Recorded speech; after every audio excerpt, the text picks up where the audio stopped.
내일부터 시작되는 청문회 슈퍼위크를 앞두고 더불어민주당은 후보자 엄호에 총력을 다하는 반면 국민의힘은 최소 2명 낙마를 목표로 공세 수위를 높이고 있습니다.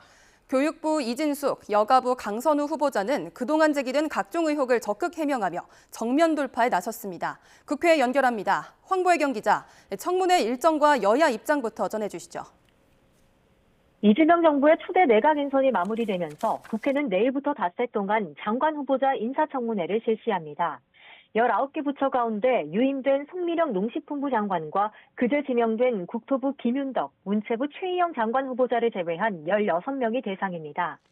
내일 여가부 강선우, 통일부 정동영 후보자 등을 시작으로 금요일 행안부 윤호중, 복지부 정은경 후보자까지 많게는 하루 5명까지 숨가쁜 청문회 일정이 이어집니다.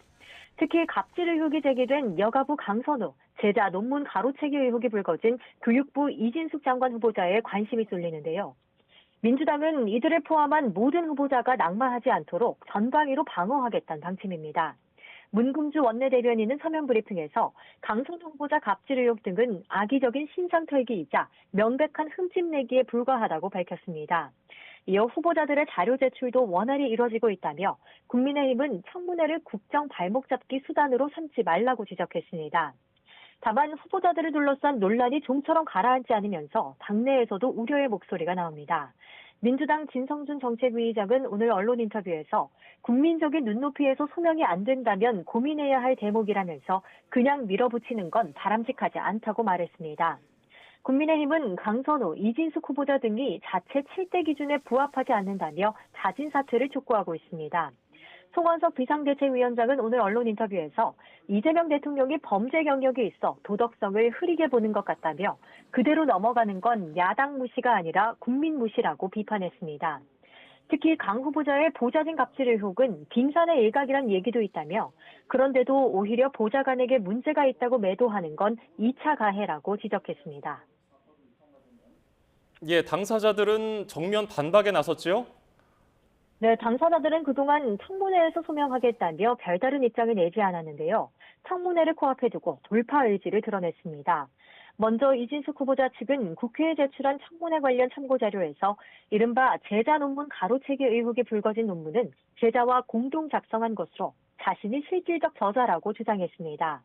또 같은 논문을 다른 학술지에 중복 게재했다는 이른바 쪼개기 의혹에는 실험 설계는 같지만 개념이 다른 변수에 대해 실험한 결과를 작성한 서로 다른 논문이라고 해명했습니다. 이어 논란이 된 논문들은 5년 전 충남대 총장에 인용될 때 연구윤리검증위원회가 표절이나 부당한 저자 표시가 아니라고 판정했다고 덧붙였습니다. 교내 소녀상 설치를 반대했다는 의혹에도 소녀상이 관리자 동의 없이 설치돼 추후 문제를 방지하기 위해 행정상 부득이하게 원상복구 공문을 발송한 거라고 설명했습니다. 강선우 후보자는 여당 청문위원들에게 메시지를 보내 가사 도우미가 있어 직접 가사 일을 할 필요가 없다며 변기술이나 쓰레기 처리 등 갑질 의혹은 사실이 아니라고 해명했습니다. 이어 허위 사실을 제보한 전직 보좌진은 내부 갈등과 근태 문제를 일으킨 인물이라고 주장했습니다.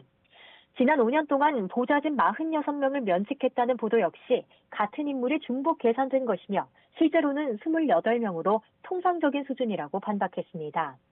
남편의 스톡옵션 재산 신고 누락 의혹에 대해선 회사가 일괄 부여했지만 남편이 거부 의사를 밝혔고 아직 취소되지 않은 상태라고 덧붙였습니다.